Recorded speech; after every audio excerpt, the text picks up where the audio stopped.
जाएंगे वो लोग नहीं देख पाएंगे सर। धर्मेंद्र सर ने बहुत अच्छी बात कही। धर्मेंद्र सर ने बोला सुनो प्लीज, सर जी आप बैठे रहेंगे वो लोग नहीं देख पाएंगे आपको।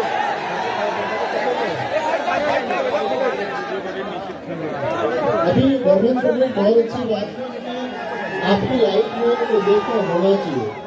धर्मेंद्र सर की बात करेंगे, सबसे पहले तो आप सबका यहाँ आने के लिए थैंक यू। बहुत दिन से स्वागत है कि आप लोग, इतने सारे लोगों ने हाथ उठाए कि प्रयागराज के अलावा भी कई जगह से लोग आए। थैंक यू सबको यहाँ आने के लिए, पहली चीज।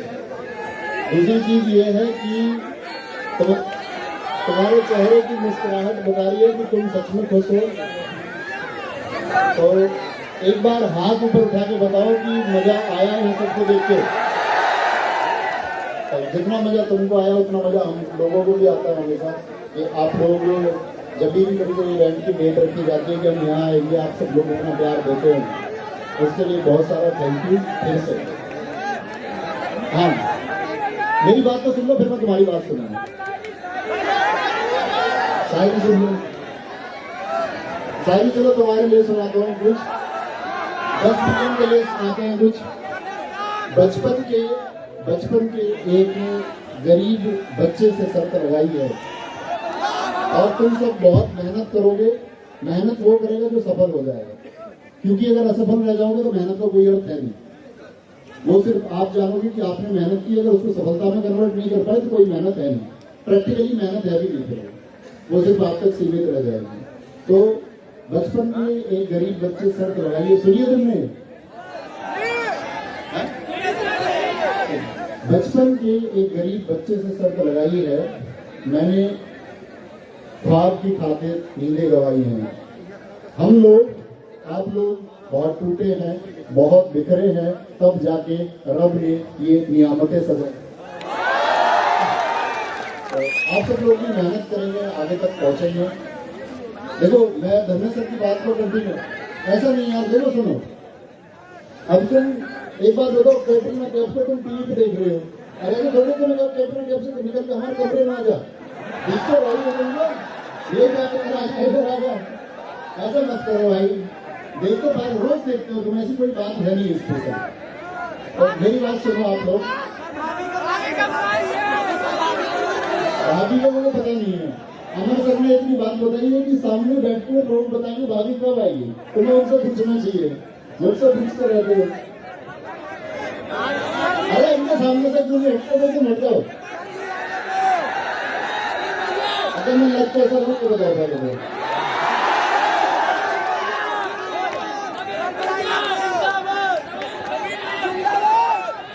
चलो ऐसे हम सारे हाथ क्लास में रोज करते ही, थोड़ी सी बात सुन लो, 1 मिनट की छोटी सी स्टोरी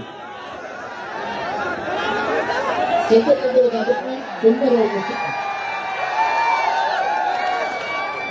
लक्ष्मण सर ने एक बात बोली, बहुत अच्छी बात थी, आपकी लाइफ में एक उद्देश्य होना चाहिए।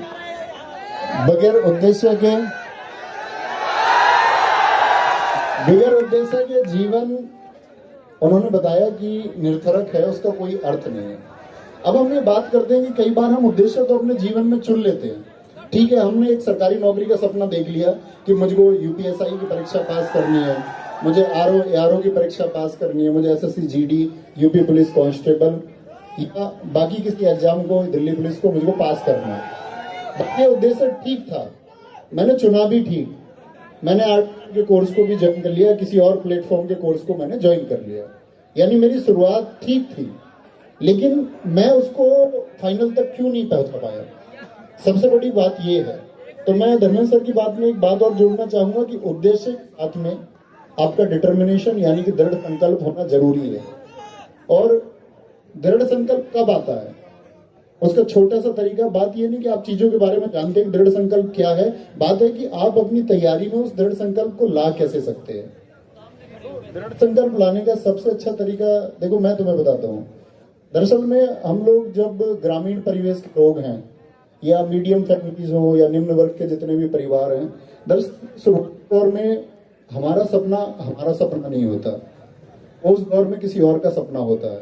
या तो वो हमारे माँ बाप का सपना होता है, या हमारे किसी फैमिली मेंबर का सपना होता है कि हम लोग ऐसा करें। क्योंकि दोस्त जब हम लोग पैदा हुए तो आप लोगों को नहीं पता था मतलब आप कौन हैं, आपकी जाति क्या है, आपका धर्म क्या है, आपका देश कौन सा, आपका जब आपका जन्म हुआ, मैं ये कहना चाह रहा हूँ कि आपकी आइडेंटिटी आपको नहीं पता था कि आप हैं कौन। धीरे धीरे आपने सब लोग, जो लोग भी उम्र में बढ़ते रहे, उन्होंने सब लोगों ने यही जाना कि हम लोग हैं कौन।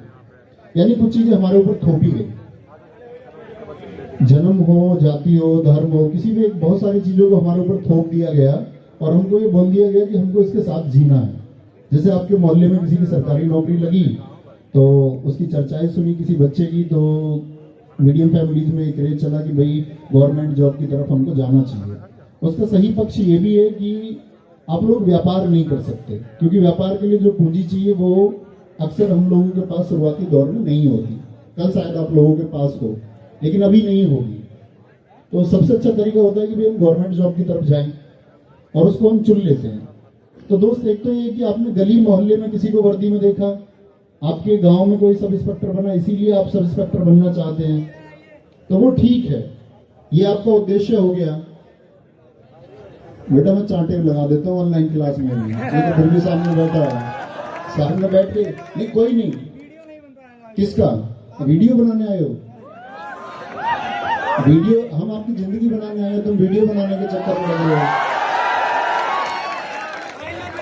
लव यू टू, बैठ जाओ। बात ये, मैंने बोला कि आपने किसी को देख के चुन लिया कि सब इंस्पेक्टर मुझे भी हो जाना है या कोई और नौकरी मुझे भी ले लेनी है, आपका उद्देश्य हो गया। डिटर्मिनेशन, दृढ़ संकल्प तब आएगा जब आप उस सपने को अपना बना लोगे। यानी आपने किसी और से जाना कि एक बेहतर तरीका है, अब आपको उस पर चलना होगा। तो गांव में कोई सेलेक्ट हुआ, वो अच्छी बात है, उसको देख के आपने सपना चुना, अच्छी बात है, लेकिन आपको उस सपने में अब डूब जाना है। क्योंकि दोस्त, अगर आप डूब जाओगे उस सपने में तो वो आसान हो जाएगा। आइंस्टीन का एक कथन है, a hour with a pretty girl on a bench is like a 1 minute.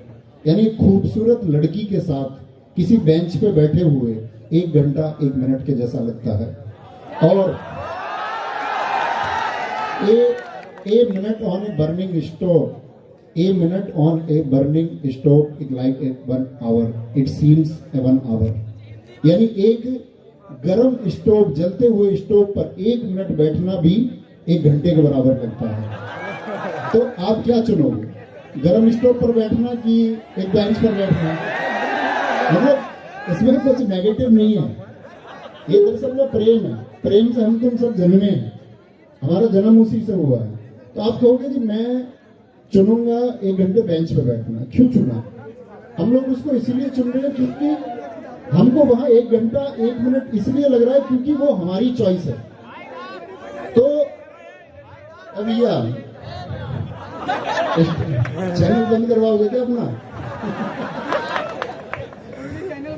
नहीं, प्रमोट करेंगे। क्या नाम है आपके चैनल का बताओ? Indian blog star. Indian blog star, इनको अब सब्सक्राइब करना तुम लोग। तो मैं आपसे ये कह रहा था कि वो सपना आपका हो जाना चाहिए।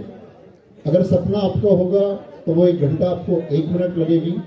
चॉइस आपकी है पढ़ाई की, तो आप किसी से पढ़ाई के घंटे नहीं पूछेंगे कि कितने घंटे पढ़ना चाहिए और किस सब्जेक्ट को कितना रेशियो या कितनी देर में पढ़ूं। ये सब क्वेश्चन अपने आप खत्म हो जाते हैं अगर आप पढ़ना जानते हैं। आप हमेशा देखोगे ये प्रश्न उस बच्चे के रहेंगे जिसको कभी पढ़ना नहीं है कि जी मैं कितने घंटे पढ़ूं, कितनी देर किसको पढ़ूं, मुझे मैथ ठीक नहीं है, मेरी जीके ठीक नहीं है, मैं क्या करूं, क्या मैं क्या डरूं, क्या मैं मरूं, ये सारे प्रश्न उसके होते हैं। तो आप एक अच्छे छात्र बनिए, उस सपने को अपना बना लीजिए और उसमें डूबना सीखिए और आगे बढ़ते रहिए। क्योंकि दोस्त, जब आप आगे बढ़ेंगे तो जो आप सोच रहे हैं बिल्कुल वैसा होगा, ऐसा तय बिल्कुल नहीं है कि आप सब इंस्पेक्टर होने का सोचेंगे तो सब इंस्पेक्टर हो जाएंगे। आप कांस्टेबल भी होंगे और ऐसा भी होगा आप कांस्टेबल बनने का सोचेंगे, आप सब इंस्पेक्टर हो जाएंगे। पिछली परीक्षाओं में ऐसे बहुत सारे लोग हैं जिनका आरडब्ल्यूए पर एसएससी जीडी हमारे ही बैच से तैयारी कर रहे थे, नहीं हुआ एसएससी जीडी में। आप भी जानते हैं बल्क में बच्चे होते, सबका सिलेक्शन हो नहीं सकता।